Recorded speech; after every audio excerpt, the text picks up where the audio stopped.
Hi, everybody. I'm here with my friend Celeste Hotel, and now for years now, Seniors Take Action Coalition has been talking about age-friendly communities. And in fact, the tagline on your logo, Celeste, says that you are promoting age-friendly communities. What exactly is an age-friendly community?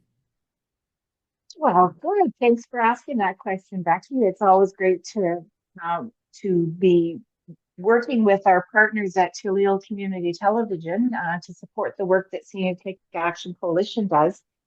When you ask the question what an age-friendly community means and is, I think that's a really good place to start off this new program that we're launching. It's called Age-Friendly Community Conversations, and it's going to be a program that I'm going to be hosting on an ongoing basis, and we'll talk a little bit more about that later. But essentially, an age-friendly community is a community where citizens, service providers, community members, not-for-profit organizations, all levels of government are really committed to ensuring that the community has policies, services, and structures in place that help to promote healthy and active aging.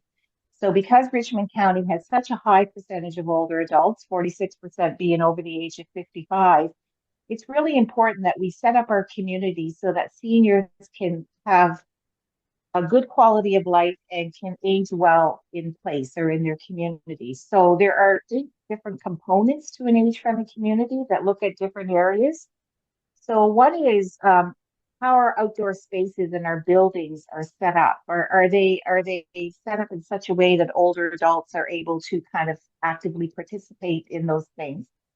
Also, is there transportation? Does transportation present issues and challenges and barriers for older adults to fully participate? Is there housing, and is the housing appropriate? Is there opportunities for older adults to socially participate in activities? Is there opportunities for them to feel respected for what they bring to the table, for their skills, their experience? And is there ways in which we ensure that they're included socially in different activities? Is there opportunities for them to get involved in civic initiatives, whether it's a committee, a municipal government, a volunteer board, or what have you? Are our local businesses employing older adults, and do they see them as integral to the addressing some of the employment issues? And the last couple are is communication and information really getting out to people so that they know that what is happening in their community. And finally, what kinds of community health and social supports are available for people to age well in place? Now, I did want to mention that age-friendly communities is a term that was started by the World Health Organization some years ago, and it was designed because we have an aging population globally. But if all those things are in place, all ages benefit. So age-friendly communities are not just about older adults, but if all those things are in place, younger people coming up and children are also going to benefit from it. Right, so those would be considered that's the recipe, right? Those are the ingredients. So Yeah. keeping with that analogy, when the Yeah. recipe is done, what does the age-friendly community look like? Well, I mean, if you look at those kind of ingredients, as you said, the four ingredients. So, in order for us to have a successful age-friendly community, you really have to have organizations like ours that are promoting it, that are talking about it in a way that is very positive and ensuring that we are advocating, if you will, and bringing forward things that will help to promote an age-friendly community. So, for example, if what I mentioned first about outdoor spaces and buildings, we know that the municipality has an accessibility plan and strategy. And we also know that we have a large adult population. So some of the things that we might see in an age-friendly community that is committed to age-friendly communities and promoting it is that we would see outdoor spaces that led themselves for older adults to participate. So, example, walking trails that are well prepared so that there's not a lot of places where people may be able to find themselves at risk for falling. That they're they're done in such a way that maybe somebody with a wheelchair could actually still go on the trail, people with walkers, that there's benches along the walking trail so that if people do need to sit down, or even benches along the along sidewalks. Sidewalks is another example of having sidewalks in communities that allow people to be able to walk safely, having lighting in the community where people, don't have to stop walking at 4:30 during the winter months because it gets dark. That's well lit areas. Having buildings that are pleasant when people walk in, and they show that they're actually inviting older adults to come in. So having a couple of chairs, some of our banks and credit unions, for example, will have a teller that is available specific for older adults, so that they don't have to wait as long or what have you. So that's some of the physical things. Other things like for around housing is looking at housing that's affordable, for example, because a lot of older adults live on fixed income, but also housing that is safe and is built specifically with older adults in mind. So getting away from two-level housing, ensuring that new builds are actually built so that they have wider walkways and that they're on the same level. Also, when we look at, maybe new developments underway to address seniors housing, ensuring that they're in a location that is walkable, because a lot of older adults may lose the ability to drive, and it's important that they're able to walk to the drugstore or what have you. So I talked a little bit about the importance of walkways being accessible and in good shape, for example. And then the other is around transportation, that we actually have transportation available that is accessible and affordable. And we do, Straight Area Transit offers a wonderful service, either through their Book a Ride program that provides this type of, so that's kind of an age-friendly initiative. We want to make sure that the relationships that are happening within the community are respectful, so that we are involving older adults in organizations, and that their voice and experience and skills and knowledge at the table are welcome. In the same way that we want our youth to feel welcome when they get involved as well. We also want to make sure that there are opportunities for seniors to become involved in activities. So many of our seniors clubs, for example, offer a whole range of activities for people to get involved. Our municipality offers a number of programs that are designed specifically for older adults in the recreation area. We want to make sure that we have appropriate health and community supports in place. And when I can't stress that one enough, because it's really important for older adults to be able to access the kind of health and supports that they need in order to age well in place. So that's kind of what it would look like. And I can say, with a great deal of confidence that Richmond County is really come a long way and is doing a lot of things in order to ensure that we have an age-friendly community. Well, I have to say that all of those things sound perfectly lovely, like a wonderful place to live. And considering I live here and I'm at senior age, I certainly appreciate all of those efforts. And the thoughtfulness that goes into that, Celeste, because a lot of people don't think about that stuff. And I have to say that I have to congratulate you for being a champion. You have been for many years, and your work with the Seniors Coalition has been just amazing. And I think you Thank you. should be very proud of yourself, and everybody should be very happy to have you involved. I know I am. So and with that being said, over the years, Seniors Take Action Coalition has been involved in many initiatives that helped promote age-friendly communities. And can you highlight Mhm. just some of those? Sure. So, as many of our viewers probably know, the Senior Tech Action Coalition has been in place since 2016, and I've been involved in it since it began. And thank you, Becky, for your kind words. It's a team effort, but I'm really committed to ensure that older adults in Richmond County are able to enjoy a good quality of life. It's interesting because people will say to me, "Well, you don't even live in Richmond County." I know, but my heart is there. I may live in Antigonish, and that is by design, but I do a lot of work in Richmond County, and my heart will always be there. So, over the years, there have been a number of initiatives that we've become involved in that help to promote an age-friendly community. So, some of those would be, for example, um, our organization has been actively involved with the Straight Richmond Housing Matters Coalition over the years, and we've had representatives at the table who have brought forward issues around housing to that discussion. So, an example would be next week they're actually hosting a Housing Matters network event, and a couple of us will attend that. And we will continue to identify the needs for appropriate, safe, and affordable housing for seniors. We've also, over the years, have actively promoted straight area transit to make sure that people are aware of these important services. We've obviously done a great deal to ensure that seniors feel that there are many opportunities for them to be involved in social activities. We work very closely with our seniors clubs throughout Richmond County, of which we have about 8 that are quite active from one part of the county to another.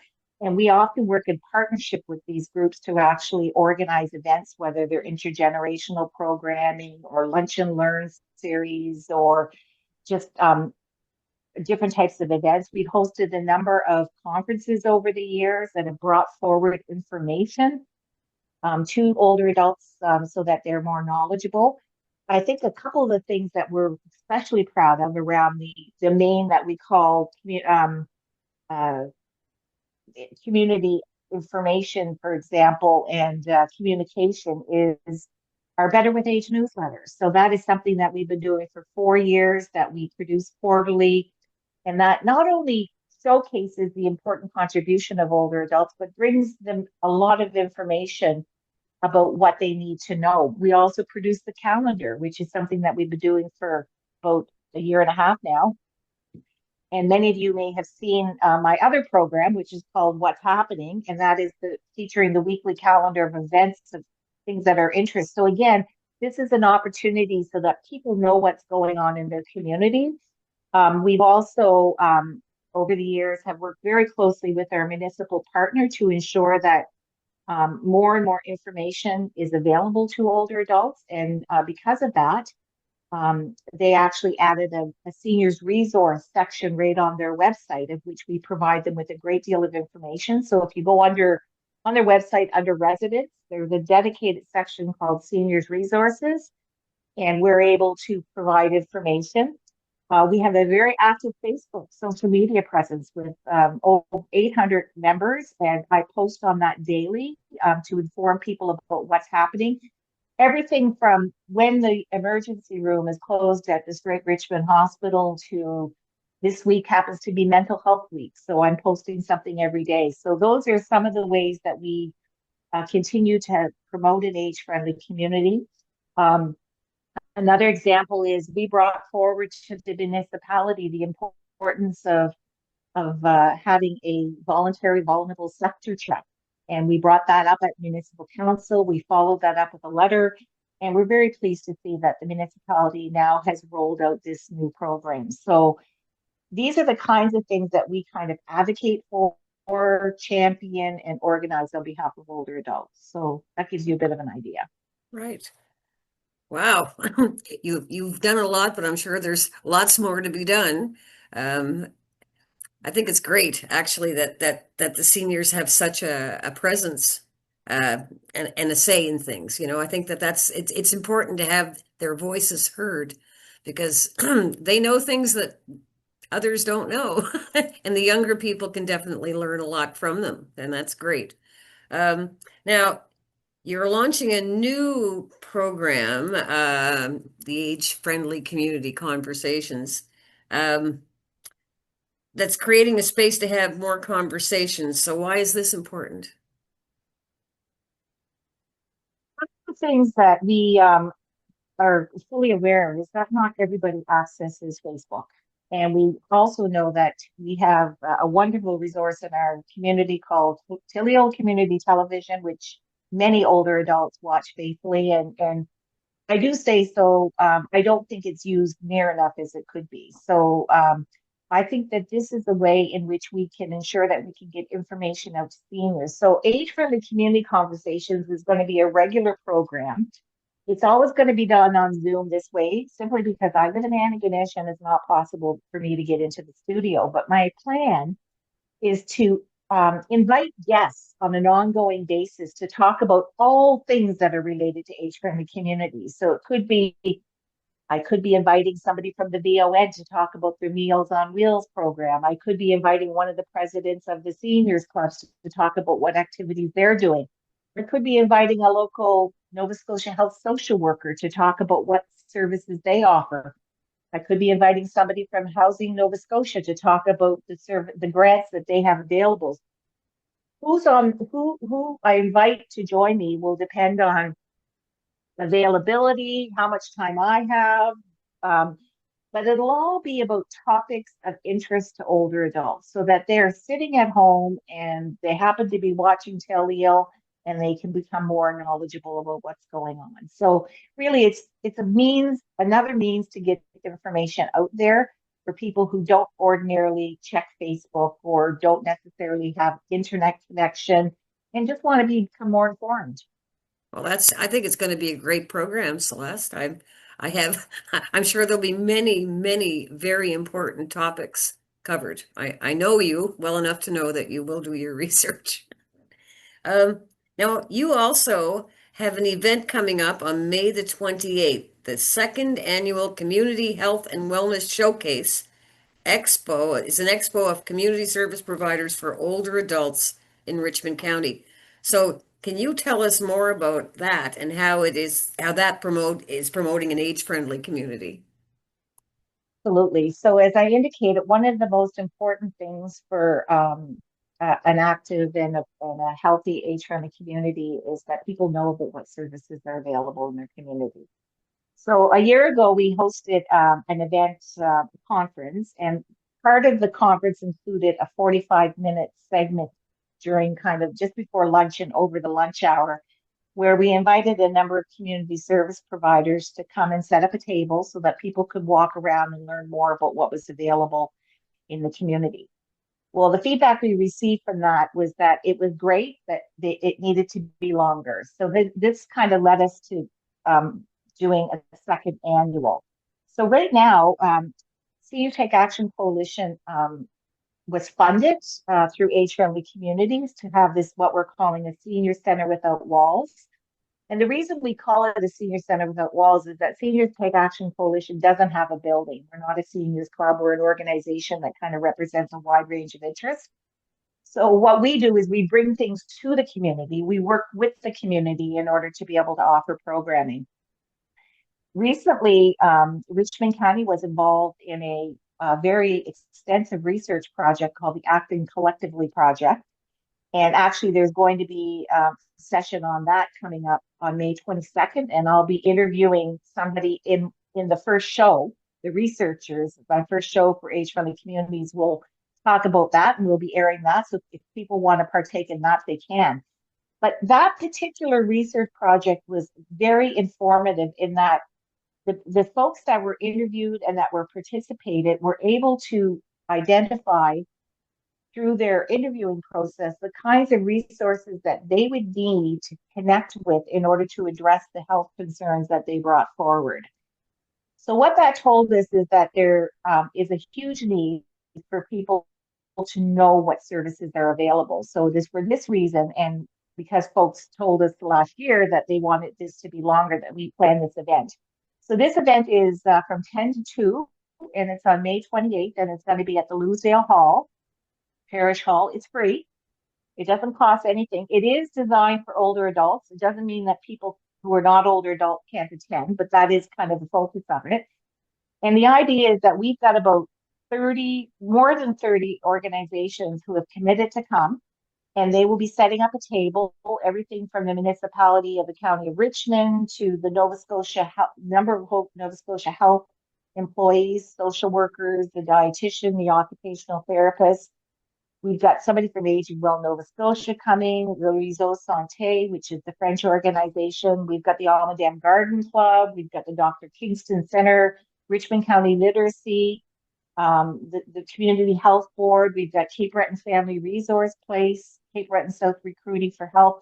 All these organizations, Nova Scotia Palliative Care, they'll be there.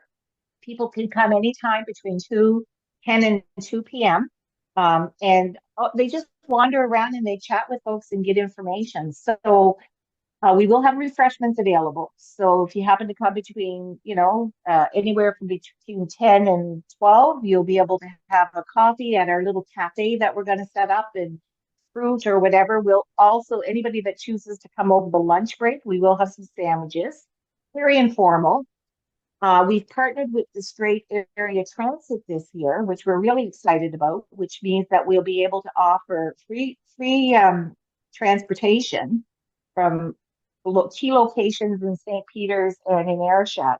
So at 9:30 and at 12 noon, if people want to be able to attend, they can go for about an hour and a half, or they could stay the whole day if they wanted to.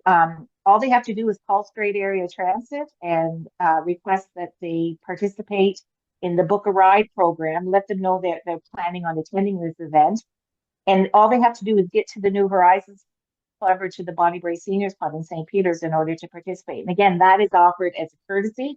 It's the first time we're doing it, so we're really excited about that. And there'll be door prizes that will be drawn kind of on the hour throughout the day. So it'll be kind of an active event with the intent of getting people more information to them about what services are available to help address their needs as they're aging well in Richmond County. I what a great that sounds like a fantastic event, actually. What a great way to spend a day. Getting Mhm. informed, socializing, and making a little bus trip. I think that's a great idea. Um, yeah, Yeah, you've got a lot of people coming. That's fantastic, Celeste. That's great. yeah, we've had the response has been overwhelming. I mean, we put Yeah. out the call, and we're getting even last night. I heard from another organization that said that they would like to attend. So we're really promoting this. We are really encouraging people to take some time to come out and to learn more about the services that are available in the community, because you never know. You may not need them now. Tomorrow we may. So it's really important that we be educated, that we know about what services are available. And this is a chance for you to actually come and make connections, meet people face to face, put a face to the name, in a very informal setting. And as you said, which is equally important, is connect with others over a cup of tea and a muffin or something. Well, it certainly sounds like a lovely way to spend a day.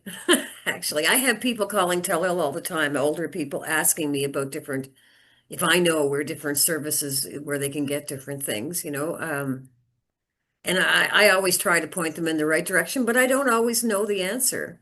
So, Mm. it's a great place for people to go. So, I mean, Yeah, that's and that's in wonderful. addition to actually chatting with people, we'll be providing each, obviously, a lot of these providers will have information that people can take away, but we'll be giving each person a booklet that has the names of all the organizations, contact information, and what they provide. And it'll have a little column that says notes. So once they've met with them, they can write down little notes as well. So everybody who attends will get a copy of that booklet. Perfect. Well, thank you very Hmm. much, Celeste. It was great to talk to you, and I'm sure we'll be speaking again. So you have uh, Absolutely. you have a wonderful day, and I know that event sounds like it's going to be fantastic. I encourage all the seniors that can go to do so, and actually anybody. I mean, we're all going to become Yeah. seniors at some point, and some of us already